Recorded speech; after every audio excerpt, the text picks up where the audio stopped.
Imagine yourself as a celestial being, adorned in resplendent garments, dwelling in the ethereal realms of heavenly bliss. In your audacious pursuit of personal autonomy, you challenge the very foundations of divine order. The almighty deity, wise and omniscient, sees your defiance as a dire threat to the celestial order. In a moment of divine judgment, you are cast down from the celestial realms, banished from the embrace of heavenly splendor. This is my story, the tale of Ryo Asuka.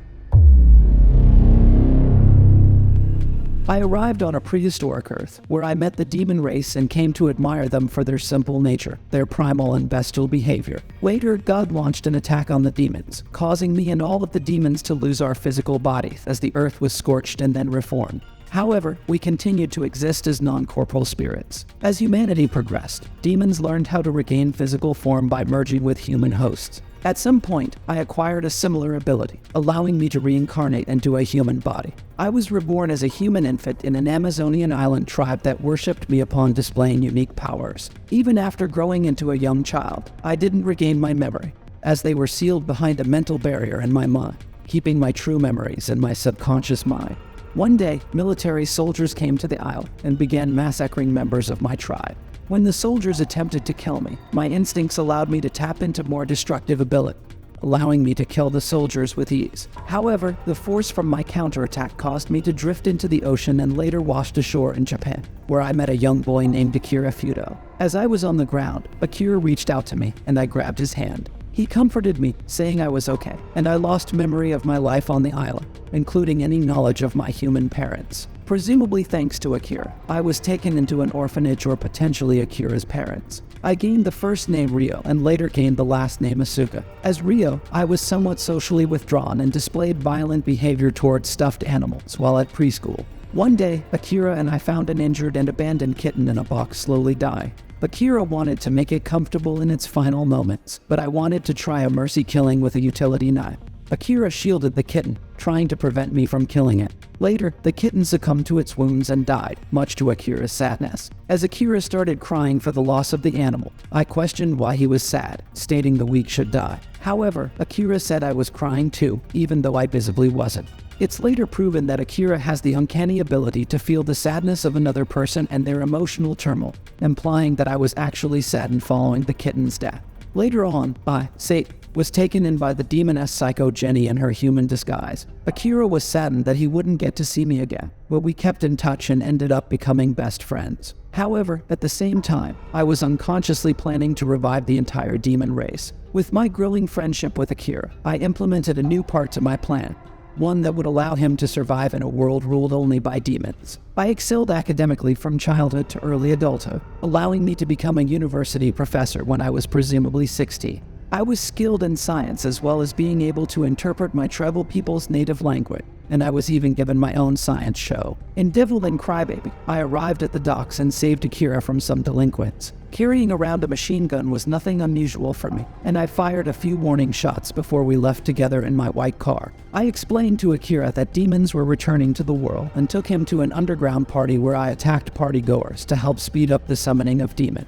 The demons arrived, and the party was engulfed in terror. I fended off the demons with my machine gun and called upon an Ammon to take over Akira. But then a large bird-like demon fell on top of me, pinning me to the floor. I witnessed Akira and Ammon transform into Devilman.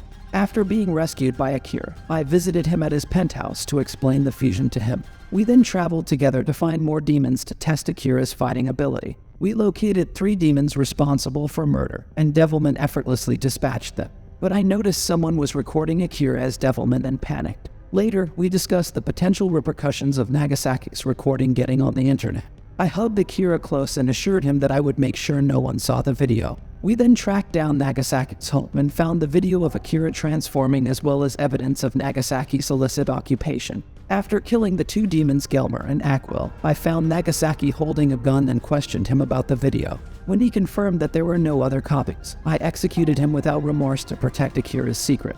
Akira was shocked by my actions, but I didn't care. I had to protect Akira's secret at all costs. Later, when we meet up with Akira's parents at the airport, I notice something strange and track Akira's mother Kaori's cell phone to a maintenance room. To our horror, we find out that the sadistic turtle demon Jinmen has possessed Akira's father Ryo. Although he cannot completely take him over, he has overwritten his personality with his own, forcing Ryo to consume all the passengers on the bus terminal, including Kaori, whose consciousnesses manifest as death masks on Jinmen's front torso. I observe as Akira uses a partial transformation before convincing his father to overtake Jinmen. Excitedly, I record this, wanting to document the possibility of a new devil. But Jinmen is able to gain control of his razor-sharp-tipped tail and decapitates the upper portion of Ryo's head. He gains full control of Ryo, albeit missing half of his head. As Jinmen attacks me, I am temporarily knocked to the side. As the Jinmen slowly approaches Akira, I get up and shoot one of the death masks before giving Akira the choice of killing the death masks along with the demon, or else I'd do it by myself. After Akira's mother voices her consent in ending her ake, Akira mercy kills her along with Jinmen. Later on, Akira confides in me about his violent urges, fueled by his Devilman physiology. I suggest he distracts himself with some vice, in this instance, going to a brothel, and even give him a large sum of cash to distract himself from his violent impulse. However, Akira's demonic urges overwhelm him and lure him to Sire, Ammon's former lover. Siren believes that she can free Ammon, seduces Akira, and as the pair have sex, Siren's frustration at Ammon still not emerging causes them to begin fighting in both of their respective demon forms. I find a barely conscious Akira, who Siren nearly finished off upon merging with her partner Kaim but died from the wounds sustained in their fight. I am able to reattach Akira's arm thanks to his regenerative ability.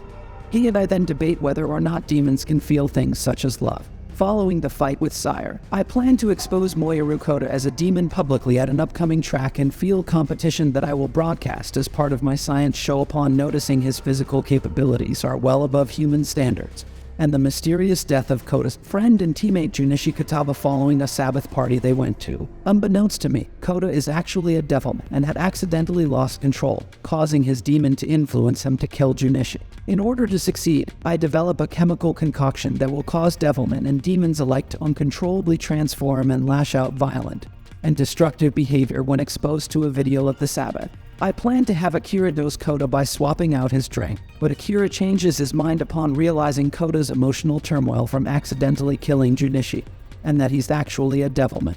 When I realize Akira changed his mind, I'm still dead set on exposing Kota, interview him, and encourage him to drink one of his sponsor's energy drinks, which I had already laced with my chemical concoction. During the race, Akira catches up to Kota and reveals that he understands the demonic impulses Kota feels before revealing that he himself possesses those urges as well. But before Akira can reassure Kota that he is not alone in being a devil, I, Ryo Asuka, take control of the stadium television screen and play footage and music from the Sabbath party Akira and I attended. The images and sounds trigger Kota's transformation into his demonic form, causing him to unleash uncontrollable violence on the track, killing many innocent people. As the main broadcasting is cut off from the arena, I use my talk show's website to keep the live feed streaming and expose the existence of demons to humanity. I activate a device that opens the stadium gate, revealing that I willingly allow people to stay trapped and get slaughtered for the purpose of showing how destructive demons can be. I believe that Akira will kill Kota, but he secretly rescues him and helps hide him from human society. As fear and hysteria rise from the exposure of demons, humanity begins isolating themselves from each other or begin to descend into madness, causing others to kill them due to misinterpretation of possession. Governments and militaries begin executing innocent suspects as well, which albeit brutal allows them to start killing demons, but at the cost of many innocent lives. Despite the casualties, I shake off the human casualties as a necessary sacrifice, much to Akira's protest and anguish. Later, as I look over a government plan to take on the demons, I believe they are walking into some kind of trap. I examine a chart made of the total number of demons with the general population of humanity. As Akira approaches me, I begin acting more erratically and lament on how we've entered a new era of horror that forces humans into obedience through fear. I point out the cruel irony that the very weapons that humanity intends to use against demons are doing more damage as thousands are getting slaughtered, while only a few hundreds of demons are getting killed. People will eventually start acting out in retaliation and be labeled as demons, showing humanity's weaknesses in this war for survival. I'd even point out that devilmen like Akira will be seen as demons too, and going out and trying to stop the demons and misguided humans is pointless, as humanity will eventually be exterminated partially by their own hands, and that it's better to sit back and observe. But Akira voices his belief that there are other Devilmen like him, and there is still hope in humanity's perseverance. As Akira sets out to amass an army of Devilmen himself, I try to stop him and state that I turned him into a Devilman to live, not to go out alone and die. Akira tells me to get out of the way as he leaves to build an army.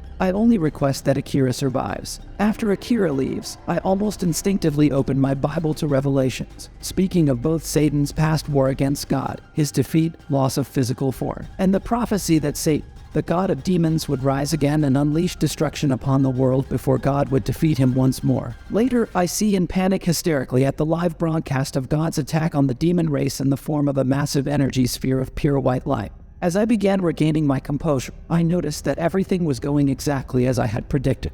However, I couldn't help but question my motives for my actions. Why did I invoke Ammon's name to merge with Akira? Was it really to save humanity, or was it something else? I realized that I needed to go on a journey to understand myself better. My first stop was the building where the Sabbath took place. To my surprise, all evidence of the attack had been removed and the building had been turned into a camp for the homeless. I was shocked when I learned that the homeless men had lived in that building for over a decade. It was clear that some kind of cover-up was going on. I decided to call the university that employed the late Russian scholar Professor Fikara, who had taught me about demons. The person on the other end of the line seemed to disapprove of the trip that Fikara and I had taken together. Fikara's last words, "I thought I came to check up on you," also suggested that he was investigating me. Confused and questioning my memory, I decided to revisit the island where I was born. Government agents were secretly following me, but I was determined to uncover the truth. When I arrived on the island, a young child of the tribe called me Sadat in his native language. I instinctively replied in the same language, and the child led me to their village. I was taken to a tent with a wooden statue that resembled me with 8 little links. As I experienced a flash of memory, I slowly began to remember my true identity. Soldiers launched an airstrike on the village, and I used my angelic powers to protect myself from the attack. The rest of the tribe was killed by demons led by Psycho Jenny, who had come to retrieve me now that I had regained my memory. Later, I broadcast a falsified version of how demons are created, deceiving humanity into believing that demons are actually dissatisfied humans. I betrayed Akira and portrayed him as a feral demonic beast, causing mass hysteria and chaos. I believed that Akira's exposure would drive him to our side, but instead, Zenon attempted to assassinate me by blowing up my apartment building. As a result of my actions, Mickey and Akira's friends were brutally slaughtered by an angry mob, causing Akira great sorrow and anguish. But I was satisfied with the results. The exposure of Akira would ultimately lead him to our side, and we would be one step closer to defeating the demon race. I went to the shoreside of the village where Akira and I first met as kids. Akira questioned my betrayal towards humanity, to which I replied that humans were weak and their extinction is inevitable. When he protested this and pointed out that I was human too, I countered that I wasn't. Suddenly, I transformed into my true form for the first time in millennia, revealing myself as the fallen angel Satan. I then explained my history with Demon Kung, my falling out with God after rebelling and being cast out of heaven, as well as my physical reincarnation as Ryo. I also revealed that the true reason I had Akira merge with Ammon was so I could gain the means to survive in a world populated and controlled by demons. But Akira refused, stating that because of the demons he lost everybody he cared for, both friends and family. I had apparently lost any human empathy I had as Ryo, and tried in vain to convince Akira to live in my demonic utopia before he became infuriated by my indifference, declaring war on me. I was then informed by Psycho Jenny of Zenon's betrayal, and that he and his men had been dealt with. When she apologized for not being able to predict Zenon's actions, I replied that it was fine, and that it was actually my fault for constantly putting Akira first in the past. As the final battle then commenced, I led the demon army while Akira led his newly amassed Devilman army thanks to the support Mickey gave them before her tragic end. The demons began unleashing havoc on the world with me using my abilities to create natural disasters. Akira flew straight towards me like a fighter jet, killing any demons who stood in his way. I tried to shield myself with a barrier, but Akira broke through it instantly before we began an all-out fight. At first, Akira managed to hold his own before I shot a laser that bisected him in the progress, as well as the moon, with an energy beam of light. Akira lay on a nearby cliff in the red-colored ocean as all of humanity had been exterminated.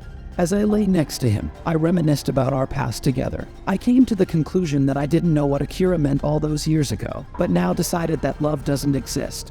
And if love is non-existent, therefore there can't be any sorrow. But then I noticed that I was the only one of us talking. realizing it was too late that Akira had died moments ago. Realizing that the only person I cared about was actually love, I noticed the earring in Akira's ear while slowly bursting into tears for the first time in my life. I pleaded for Akira not to leave me alone, crying as I held his upper body. As I cry uncontrollably, God's angels descend onto the earth, destroying everything